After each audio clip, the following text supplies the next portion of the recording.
ఏడు స్వరాలే ఏడు కొండలై కలసిన కలియుగ విష్ణు పదం అన్నమయ్య జననం ఇది అన్నమయ్య జననం ఇది అన్నమయ్య జననం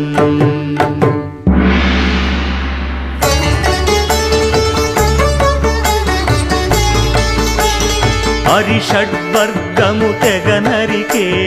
హరి ఖడ్గం ఇది నందకము బ్రహ్మలోకమున బ్రహ్మా భారతి నాదాశీసులు పొందినదై శివలోకమున చిద్విలాసమున భ్రమరుధ్వనిలో గమకితమై దివ్య సభలలో